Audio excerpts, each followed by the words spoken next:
Broadcasting from the business capital of the world, this is the Podcast Business News Network. Welcome back to the show. You're joined by our spirit hands. Yes, it's Christina Bell, and she's, of course, joining us again as a licensed massage therapist, owner and operator of Spirit Hands Massage and Artistry from Clear Lake, Iowa. Welcome back to the show today. How are you? I'm on 2 feet, Jill. I think that's a pretty good start. Love your positivity and energy. Well, we're excited to be back with you. And there's so many modalities that you offer, and just your aura and who you are. You want to help people feel better. A little bit about yourself for new time listeners. Do you want to kind of tell us a little bit before we begin? Absolutely. Thank you so much. And welcome to all the audience members. Thank you so much. I hope to do you justice. Yes, I've been licensed in practice, licensed and certified to practice therapeutic massage in the state of Iowa for 16 years now. And I'm an owner operator of my own business. I'm an independent contractor. So when you contact the business, it's me that you're getting directly. If you have questions, concerns, sometimes people just need to have their story heard and to know which direction to go from here because health is very complicated. Pain disrupts your quality of life. Chronic pain and stress are huge factors in society, and massage can do so much for that. I offer, conventional massage, which I like to call Mm-hmm. effective touch relaxation. I incorporate both deep tissue and Swedish techniques, range of motion, stretching, hot stone therapy, lymphatic drainage, all that I can do to help. Beautiful. Well, we're excited to have you back here and just want everyone to know your website, spirit-hands.com, correct? Email Yes, ma'am. Christina at spirit-hands.com, and Christina spelled Christina. So we had some unresolved issues from last week. Go with the flow. Go ahead. Go ahead. Go ahead. Absolutely. So I keep doing this thing here on the show, no matter how many episodes we are in now. I, it's being absolutely transparent. I'm a nervous wreck coming on the air. It's so out of my element. It never ever shows to me. So you're a good actress, but that's not easy having that anxiety and feeling that inside. So honestly, I would never know. And I've been in my field for, like, gosh, how old am I? I'm 45. So since I was 20, I started working in the TV radio business. But I'll be honest with you, Christina, I am still nervous. Now, okay, No way. hold on, no. Doing my shows now, talking to you, people like you, this is no, I have no fear. But what I'm going to tell you, what I have fear about is going out in the public. So I could be on television or radio, not have a problem, just be me. But Hmm. the moment I'm hired to go out somewhere, or even if it's a charity, I'm speaking, I have to be on stage in front of people. I sweat like crazy. I just got goosebumps thinking about it. I'm so nervous. And the best advice that has always been given to me is look out at the audience and just pretend everybody's on the toilet bowl.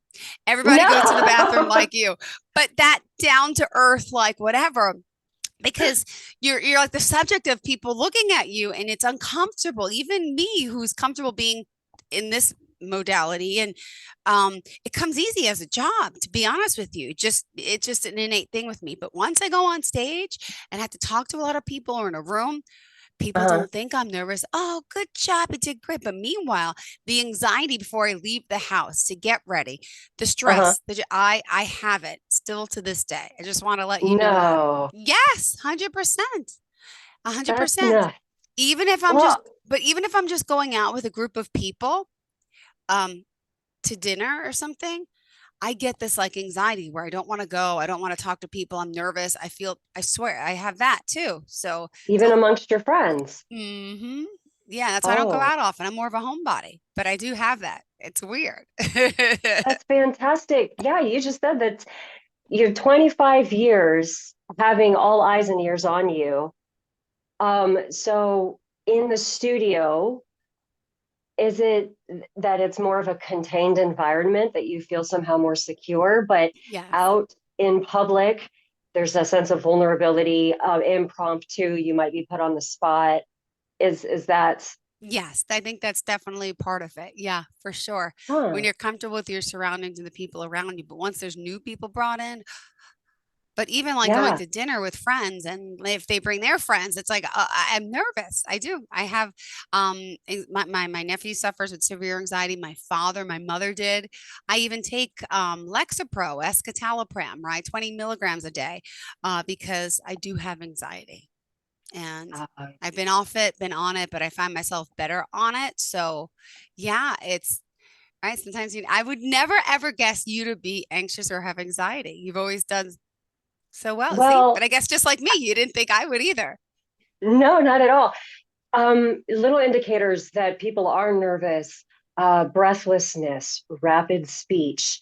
I've heard if somebody's giving like a TED talk or a presentation, it's very important to slow your speech down because there's something about that calmness that exudes artificial confidence. And in Yes. social settings, there's this trick where it's easy for me in the service industry because my focus is on the client, but in a social setting, if you are genuinely interested in the other person and getting them talking about one hobbies, one thing that they're passionate about, whether you can relate to it or it's a whole new subject that just blows your mind because you've never heard of it about it before, yeah, to get them talking about themselves. And if the spotlight does come on you, it's important to have like three interesting stories on back bar that you can dip into. You are so right. Who thinks that they're interesting though? You're right. None of us do. Narcissists, but No, yeah, yeah, you're right. But no, I just feel it's like it's so, like everyone has I think they call it this term that I've only learned last year called an elevator speech. It's kind of like you what's get to that? know some, if you Google it later, it's called elevator speech. But I think it's when you get to know someone and you have like 2 or 3 minutes in front of them just to get to know them. And it's kind of like it's kind of like your little story in one. So like my story is always like, hi, yeah, I'm a mom. I got 2 kids. Yeah, I work in, and do this, but it's always about like my kids, and it's not, but then you meet some people and like they talk just about like their career or just about themselves. You get to know someone, I think, in 2 minutes. And if they talk a little bit too much about themselves, one, they could be nervous. One, they Mhm. could be, a little infatuated with themselves, or three, but everyone has a little elevator speech, and mine's pretty simple. Like it goes, "Hi, I'm Jill. I got 2 kids. I'm a mom, and I love my kids." And that's kind of what it goes to. Back in the day, it was, "Oh, I'm Jill, and I work here, and I work there, and I do that." So it's kind of what your life is about. I think, but everyone should. You're supposed to have one, and you're supposed to work on it. I don't work on it. I just speak from the heart. But yeah, Google it later. Elevator Sounds speech. it sounds like a script or Yeah. a social resume. Exactly. But it also can help prepare you to talk to someone to kind of have a few key points. And to you, it's redundant and kind of boring because you hear it all the time. It's you. But to other people, it can be really interesting. Hmm. Wow, you work hands on with my son. Wow. And then people have questions. But to us, it's boring, I think, unless you're really like a narcissist. But our own lives are just, yeah, we're living them. So they're not that exciting. But other Yeah, and I people think think I yeah, people should be able to sense if you're being authentic honest or and not. genuine. Yeah, Yes. Yes. yeah. Being expressive or having interesting turn-ins of phrases. But I don't know, there's so much pressure. And this anxiety just gets locked in our body. We feel it readily in our upper arms, our Mm-hmm. shoulders, our chest, our back. After an episode going off the air, my neck is so tense. I have Really? to lay on my conjo pillow to hit those trigger points. I spend the rest of the day either like coming down from the high of such rapid conversation or kicking myself for having totally botched the point that I was dying to talk about. You finally brought up the opportunity with an awesome question. And because my mind was racing, I blitzed right past it and I had so much, I kicked myself. But I like what you were saying about the different settings. It's like sometimes you know what to expect. It's almost like rehearsed. You've got the job down, and other times when we don't know what to expect, I get that a lot. I understand because think about my job. I'm in a dark room, got soft music playing. I take on one person at a time, and I do the same thing. over and over. I, I mean, not everybody is identical. I, People have unique stories. Hmm. Um, People have survived some of the wildest accidents, but on a whole, I've got a system in place. I'm very methodical. When I go out on the street, if I'm vending a public event, still I get to talk to one or two people at a time. I don't have like whole groups. I've only done like a actual presentation at like a convention or something just Hmm. once, where I do have an audience I have to talk to. I was fresh out of school. I was nervous, shaking like a leaf. Oh my gosh.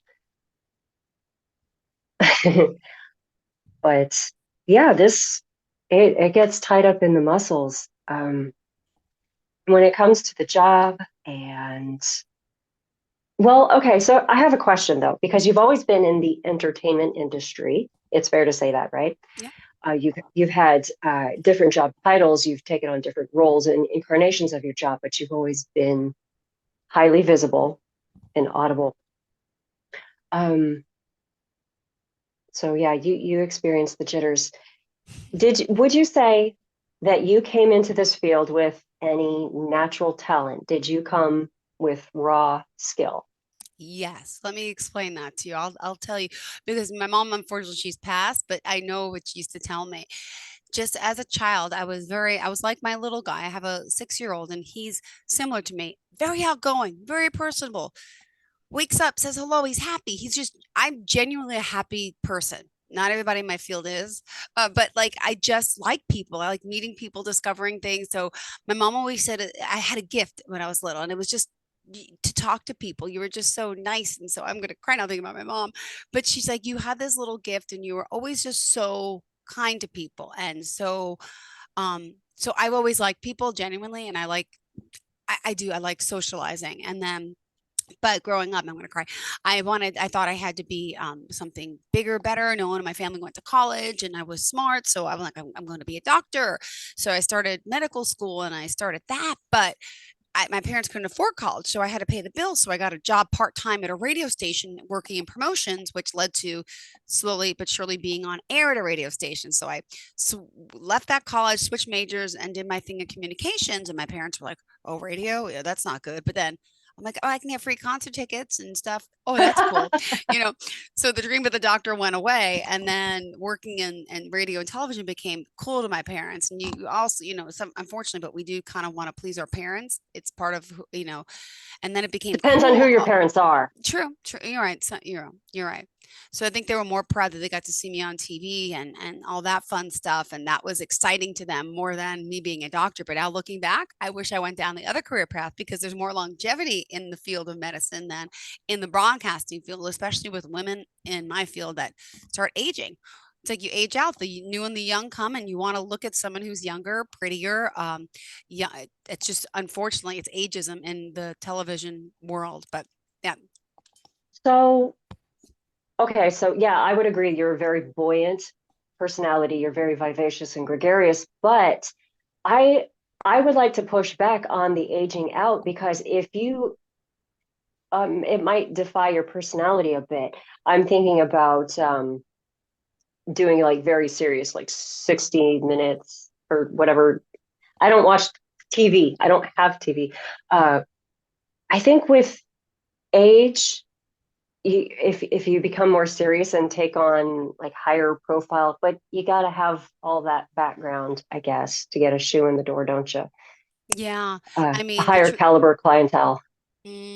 Yeah, and I've always worked in news, but my role in news was more feature news. It was the entertainment news. It was forecasting the weather. It was doing traffic. It was the fun, fluffy light stories. It wasn't the Yeah, hard murder stories. And trust me, I used to do those as well.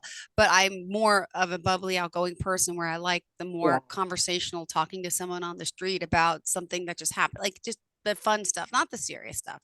I'm more Sure, about yeah, I'm not, yeah, I'm less depressing. Like The what? serious journalism, Yes. yeah, it is a different tonality. You're right. So maybe I just shot myself in the foot trying to go No, down that path. no, no, no.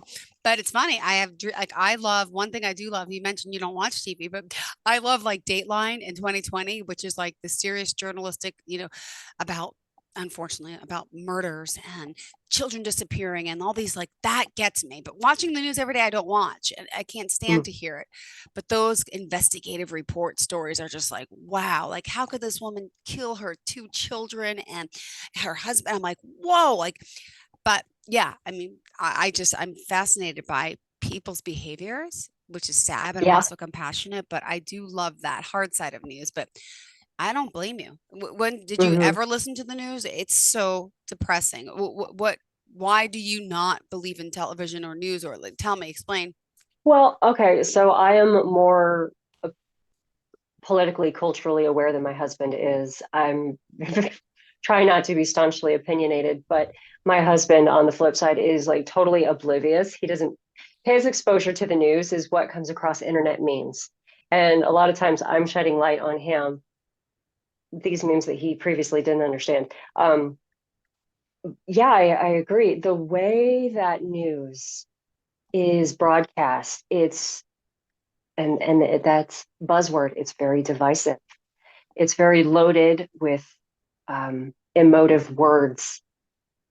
It's no longer just the bare facts, but it is, air quotes, weaponizing people's feelings to sway you one way or the other. And it just, you can have the same one story and flip channels to two different stations. They're covering the same story in radically opposing ways. I think that dichotomy is misleading. It is Hmm. egregiously unfair. Um, I just, I do listen to the news, but it's important to ration how much because it will bring you down. I think psychologically, emotionally, we're being manipulated. And none of them have the common person's best interest at heart. You care Hmm. so much about the people that you interview with, and I care so much about the people that I receive into my office. I mean, to sit there the entire time and talk about like toxic, heavy, hard, depressive things, that's not in our character. Got it. So yeah, you're light, you're bubbly. That was your talent, is that you're kind of gregarious and you're not afraid to put yourself out there. You love meeting people. That's Now, cool. how did you discover your talent with your hands? When did you know you Oh, had a talent with your hands, right? We all have something. um, okay. So I don't think that I came into the field with any talent except interest, the heartfelt interest to help people. But that could have been any field. Um, I could have succeeded at anything, really. Jewelry, martial arts. I could have been an awesome lawyer, but wanting to help people is pretty much all that I had. Knowing so much of my own pain and trauma and backgrounds, how important the rabbit effect is, that quality of touch, the power of a hug. I wanted to be able to provide that. That was my motivation. But that's not a Hmm. talent, it's a motivation. In fact, in trade school, it took the longest time for me to even feel a knot. I would go through the motions, and my instructor was telling me I'm right on the spot, but I had no idea what she was talking about.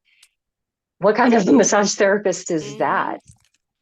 So here I am thinking, what small percentage does talent actually amount to?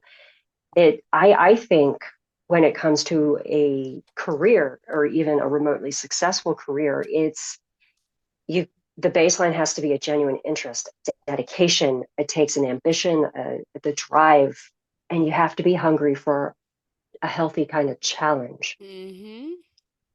You have to have what psychologists call a malleable ego Yeah. to want to learn and develop. And I personally would say that raw natural talent amounts for very little. You have to work hard and practice nonstop Yeah. for perfection. Yeah. And that takes years. Hmm. And But what's it all for?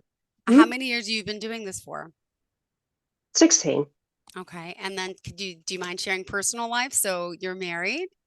Yes, Tell me a little bit yes. about that. You want my elevator story? Yes. Your elevator speech. You said no, no holding back today. I can ask you anything. Yes, I'm married. We've been together actually since 2007. So we met while I was in trade school. And that really is when my life began. Um, Oh, no, I come from a very hard place. There's developmental trauma and abuse and neglect. And I'm not shy. Generally, when clients come to my office, the focus is on them. So I do don't. all that I can to avoid talking about myself. Mm-hmm. But the things that they share with me, it's all I can do to not cry because I know um, hurt people hurt people. And there's a lot of that going around in the world. We just don't even know where to begin healing. And I did all that I could with my earth religion and spirituality, seeking God and wholeness and healing so that I could be the best version of myself for society and my neighbor. Um, I had no idea why my husband fell in love with me. Um, but I thank God for him. Oh, Yeah, we don't have kids. Um, I've always been in some kind of uh, human service industry, working one on one with children, dependent adults, senior citizens, developmentally disabled, just providing basic care services. So I've always been caring for people. I've worked in a public school system. I tried 1 month of waitressing. I always tip my wait staff very well because you've got to be hard as nails for that job. Um, yeah, I've always tried taking care of other people. Oh, maybe that's a talent, I guess I could say. Because I watch people and I empathize so very deeply, I can actually anticipate a person's needs before it's registered, and even for them to speak up and ask. So I'm very sensitive to anticipating people's needs and making sure everything is just perfect for them. That I don't want you to have to ask for what you need. I want it to be right there ready for you already. So I could have been a really good hospitality hostess, even. There's nothing I can't do with, you know, it's all about interest. oh, amazing. See, I get to know you more today and open up and yeah. It's No, I'm not that special. I'm just another person. Well, it's no, I funny. guess I am. I'm We what? I say the same thing. Oh, I'm just an ordinary. But we all are unique and special. But can I tell you what I think about all the time just because we're just randomly talking? Like the Sure. saddest thing is someone dies, a friend, a family member, someone you don't know, but got goosebumps, but life keeps going on and on. So like we're not that special. Not to say like we're not. Like life goes it's like we are, but we're not. Because I always feel like if I die, my kids are gonna miss me, but life goes on. Like it's so weird. And I think about death all the time too. Kind of is. Because And on that, I would say, because I heard a priest say once, because he doesn't think that he's very special, and somebody corrected him. No, the trouble is that you are special. You're special just like everybody else is special. Um, but I do think that comes to having a solid relationship with our creator God, because mm-hmm, in his infinite eyes, he created us just as he intended us tended to to. be. He, Mm-hmm. yeah, he loves and delights in us, and we live for him. Um, so that gives us purpose. And yes, when we die, we're gone, but Yes and that no. means that I don't we're know what with you him. believe. I'm Catholic, but I believe in the afterlife. I feel my mom's presence. I don't know where or what it is, but I believe it goes on. And it's so Mhm. crazy to because nobody really knows. Even our Yeah. mediums and psychics say they know and they talk, Mhm. but I still don't know. I still think heaven is like in front of me. Like my kids is ask me all the time. My little guy, he's very inquisitive about his grandma and death and life, and me too. So we talk very openly, and I'm like, I think heaven's like right here. We just can't see it. Like I don't think it's really in the clouds up there. I think it's here. It's like a different. I think they're with us. Now you get me all, Hmm. I don't know, but I do believe. I do believe our heart goes on. Now I sound like Celine Dion, but I mean, but I do. And yeah, I And believe. it's important to have faith, and there are Hmm. many world faiths. Yeah, because that is incentive for how one lives their life and how they treat their neighbor. Yeah. Morals and ethics are based on that, a sense of greater purpose. Well, my buzzword is to serve. I love to serve my neighbor. That's how I serve my Heavenly Father. And yeah, I think that determines the kind of society that we have. Either we value life or we don't. Hmm. Wow. Great conversation. I feel like I know you so much better today after just talking, which is Oh, great. bless you. And I apologize, though. We have to wrap up, though, now. So, how do we Yes. end today? This is a great show. Well, if I could just have a second, just a Yes. minute, I would say the one thing that really bugged me last time you had asked, how do we know if we're breathing right? Especially when this is an episode about anxiety. Yes. My answer should have been in the moment, but clearly it was meant for today. And I coach people through this when they're on the table. Wherever you're at in the world, if a person can recline back into the chair, it's even better if you can lay flat on a bed or the floor. Have one hand on your breastbone and the other hand on your navel, and just check in with what your breathing is doing in that moment as you relax your muscles. If you notice that the hand on your chest is the one that moves the most, then your chest breathing, obviously. And those are engaging muscles that are secondary to the breathing process. We Hmm. shouldn't be. So, what we do to correct that is actually draw our breath down into the belly and get the hand that's on our navel to rise and fall slightly more dramatically. Give the shoulders and chest permission to disengage. There, it's going to move a little bit because they're the secondary muscles, but it should be our abdomen. Those belly breaths is what we want. And like I said last time, the longer an inhalation, your heart rate speeds up, and the Hmm. longer an exhalation, the heart rate slows down. And that's what we want. If you're feeling anxious, is to bring that heart rate down with longer exhalations. Count slowly to yourself and get that belly hands to move. And then you know you're doing just a little bit better. Got it. Well, thank you so much for being here and great conversation for real. Tell Oh, me thank you, Miss how Jill. we can reach you, sweetheart. Spirit-hands.com. My name is Christina Bell. My contacts are listed. You can call, text, or email. I do my best to respond within 24 hours on a business day. Thank you so much. Great show today. Thank Spirit-hands.com and have a fantastic week. And thank you for opening up today. I appreciate it. Like you a lot. you. You've God never bless done. you. I Thank hope you you. feel comfortable talking to me. Okay, you're right. Good, good. We'll talk again next time. But you're awesome. Thank you so much for today. Really got to see a new side of Christina. Thank you. I like it. Bye. Are you looking for even more of the podcasts and hosts that you love? The Podcast Business News Network is proud to announce that you now have even more ways to listen live. Check out the MyTuner Radio, online radio box, and Simple Radio apps on iOS and Android, or find us online. Search for Business News Network on mytuner-radio.com, or search Podcast Business News Network on streama.com and onlineradiobox.com/US. Take your podcast on the go and don't miss a minute of the action.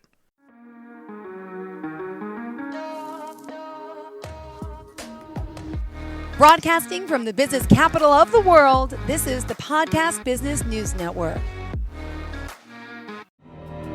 For nearly 2,000 severely injured veterans, everyday life has become filled with barriers. Day-to-day simple tasks can become pretty daunting. I have to carry my chair up 2 flights of steps or have somebody do it for me. What scares me the most is just the falling.